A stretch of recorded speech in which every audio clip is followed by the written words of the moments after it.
Okay. Good morning to all my esteemed delegates, esteemed faculty, chairpersons, panelists. Welcome to our second World Heart Failure Summit in 2022. Today on a typical Sunday morning in Indian Standard Time at 9 o'clock. So as you know, the heart failure is a complex clinical syndrome that results from any structural or functional impairment of ventricular filling or ejection of blood. It is a major public health problem which affects approximately over 5 billion patients in US and over 15 million patients in Europe. It is now the leading cause of hospitalization in elderly people. Despite treatment advances, the mortality rate of heart failure has increased steadily during the course of time. Probably what is my perspective, that my thinking, that more patients are surviving from myocardial infarctions due to better standard of care, and consequently that leads to the increase in the numbers who subsequently develop heart failure. So with this small introduction, all of us are now going to listen on various aspects of heart failure, emphasizing on heart failure with reduced ejection fraction. I think some talk also will be done heart failure with preserved ejection fraction in the next 7 hours today from our galaxy of eminent national and international experts and chaired by eminent senior national and international experts. Friends, post your questions in the chat box, and I would request chairperson to note those questions for our discussion at the end of the session. So I request all the speakers to limit themselves in the scheduled time slot, and another request to chairpersons not to allow any questions in between the presentations. With this introduction, I think I would now invite as a moderator the first very interesting sessions, state-of-the-art keynote addresses on heart failure, new frontiers. So with this topic,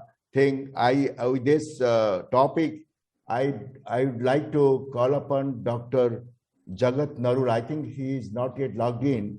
Dr. Jagat Narula from US, and Dr. Diwakar Jain. He is the director of nuclear cardiology and professor of medicine from Westchester Medical Center from New York. Then Dr. J.P.S. Sahani, he is the head of senior consultant and HOD of cardiology from Gangaram Hospital. Then Dr. G.S. Wonder, he is the professor and chief interventional cardiologist, Hero DMC Heart Center from Ludhiana. He is also a professor of cardiology and HOD from Dayanand Medical College, Ludhiana. I think over to the chairpersons to start the session. Okay, so let me start with the session. I'm Diwakar Jain from New York, USA. So we have a wonderful program with 6 talks. I think 1 talk has been canceled due to unavailability of the speaker, but we have a wonderful galaxy of very distinguished people giving these lectures. So let me start with the first talk of this session. This is by Dr. P C Manoria, a very renowned cardiologist all over the world. And he's giving a talk on running the race against heart failure, the progress made so far. Dr. Manoria. Good morning, everybody. For the next 15 minutes, I'll be talking on running the race against heart failure, the progress made so far. The last couple of years has witnessed a sea change in heart failure care, both in terms of enhanced understanding and in the availability of a panoply of newer therapeutic options. The 4 foundational drugs have kicked off a new era of drug revolution in HFrEF, and they are powered to improve outcome and increase survival. SGLT2 inhibitors have emerged as the first ever successful therapy for treatment of HFpEF after the Emperor Preserved trial, and HFpEF no longer remains an orphan disease.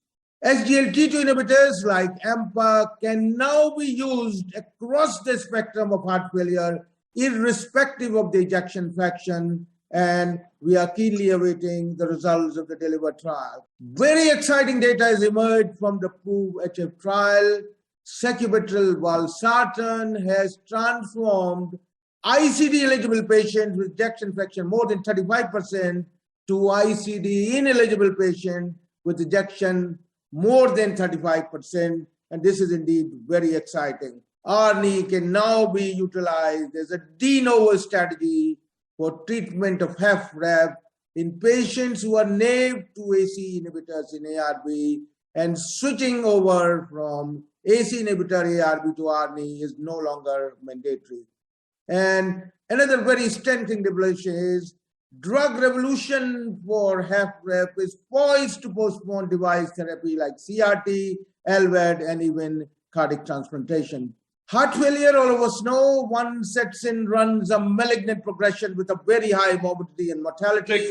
The 5-year mortality is to the tune of 50%, a figure higher than most of the malignant lesions. Drug therapy, device therapy, only blunts this malignant progression and improves survival, but does not arrest. This is because the human myocyte is not endowed with an endogenous capacity for repair. Once dead, is dead forever. Cell therapy is therefore emerging as a very exciting option, but after several years of research, we still do not know whether it is the end of the beginning or beginning of the end. And surely we'd like to have comments of Dr. Narula on cell therapy. And therefore, prevention of heart failure has emerged as a very important agenda, and this is indeed possible. The treatment of heart failure basically revolves around drugs, devices, and transplant, and non-pharmacological modalities are used as an adjunct. Because there are separate sessions on devices and transplant, my talk is only focused on drug therapy for chronic heart failure. Now, this is the ESC HF 2021 guidelines, and on the top you can see the must-do therapy, the 4 foundational drugs, and diuretics are utilized in the early phase of the disease. And we have several other drugs which I will be discussing. Now, in our ongoing war against heart failure, these are the old drugs, and we are very much familiar with it. And these are the new approved drugs: ARNI-1B, SGLT2 inhibitors, DAPA-AMPA-1A, Vericiguat-2BB, Tafamidis-1B, and omecamtiv mecarbil is still under evaluation and not yet approved.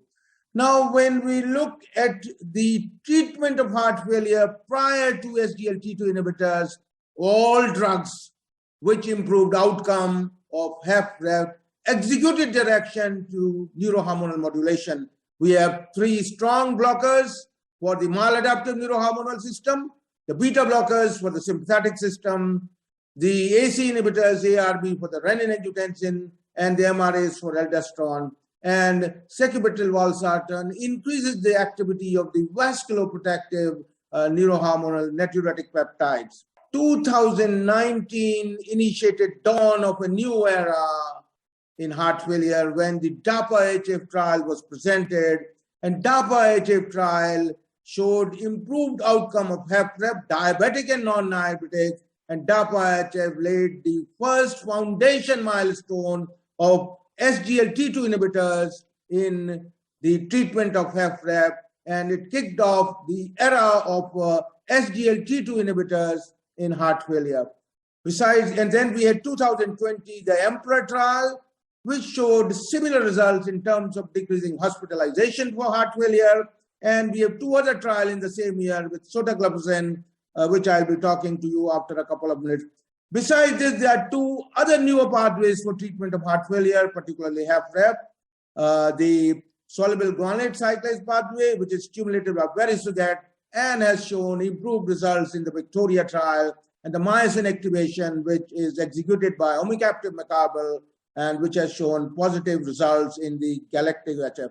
So at the present state of time, you can see we have multiple pathways which can target heart failure. And this certainly has improved the outcome of heart failure, particularly HFrEF.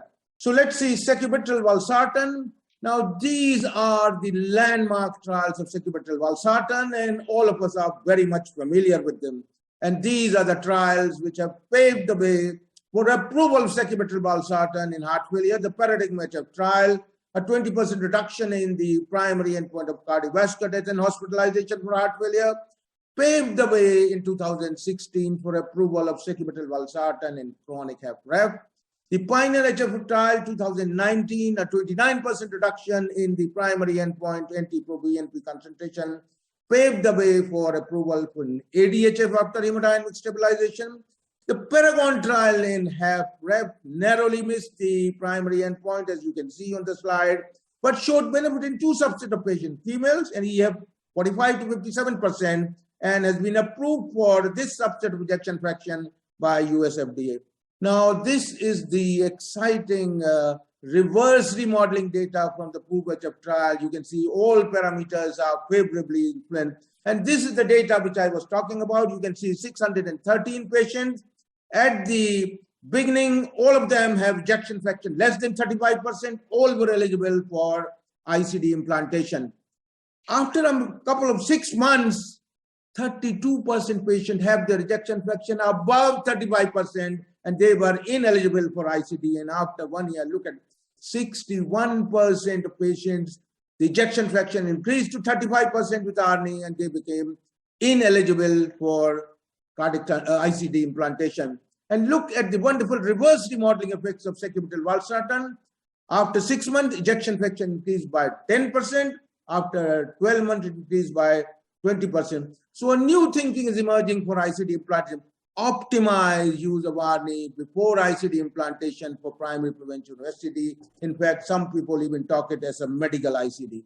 The LIFE trial failed, all of us know, with ARNI because as heart failure advances, chronic excessive activation of RAS blunts or overrides the effect of natural peptides on the heart, vasculature, and kidney. The PARADISE trial also failed to show superiority of sacubitril valsartan, likely because there's no window of opportunity for titrating the dose in AMI, and hypertension is more common. SGLT2 inhibitors in heart failure. SGLT2 inhibitors are a panacea of heart failure. They're a boon for CKD. They're the molecule of the decade. And this is the current meta-analysis showing hospitalization for heart failure with SGLT2 inhibitors. And you can see across the board, SGLT2 inhibitors decrease hospitalization for heart failure, whether it is HFrEF, whether it is HFpEF, high-risk patient with ASCD, high-risk patient without ASCD, acute decompensated heart failure, or even CKD, and decreasing hospitalization, therefore, is a signature effect of SGLT2 inhibitors. SGLT2 inhibitors, even people have started saying SGLT2 inhibitors a day keeps heart failure away. And the benefits of SGLT2 inhibitors starts very early, and at the end of 28 days, you can see there's a significant benefit. And preventing hospitalization for heart failure with SGLT2 inhibitors is a great achievement in the treatment, because every rehospitalization takes the patient closer to death.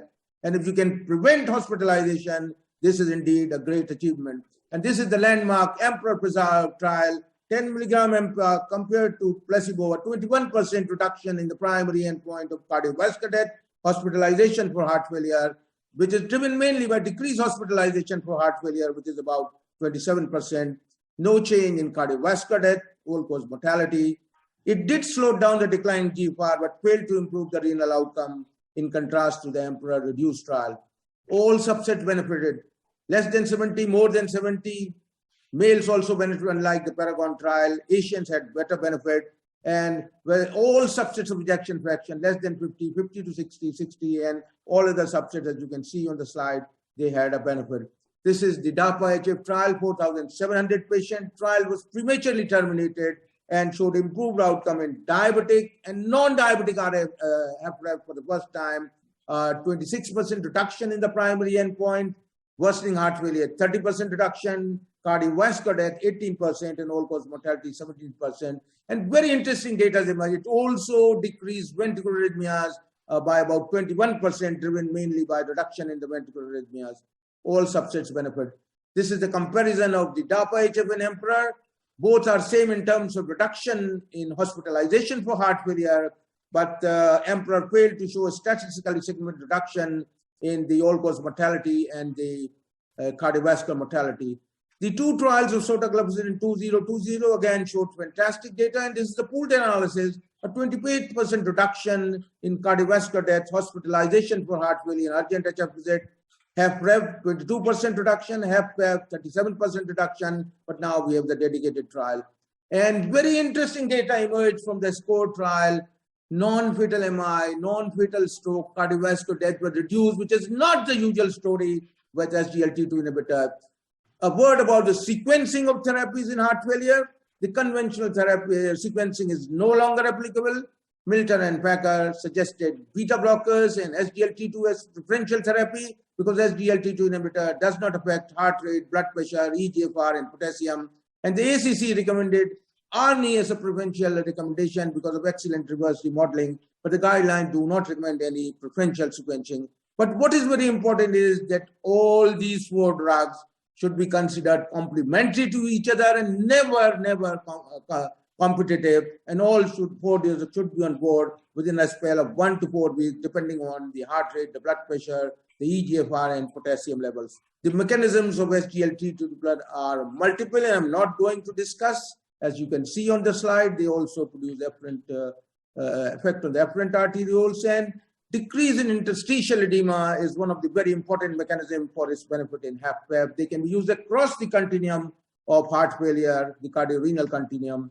And when we are treating heart failure, it is very important to remember that there's a very close cross-connect between heart failure and CKD. Worsening heart failure worsens CKD, worsening CKD worsens heart failure, and therefore cardiologists, when we are treating heart failure, they should target the cardiorenal continuum and never heart failure alone or never kidney failure alone. Targeting kidney disease triggers benefit for heart failure, which has been the missing link which we have recognized. And look at the benefits in CKD. It's a boon for CKD, whether your patient has CAD or no CAD, HFrEF or CKD, there is improvement in the renal outcome. And SGLT2 inhibitors slow down the trajectory of CKD. They postpone dialysis by 15.1 years, which is indeed very exciting and revolutionary.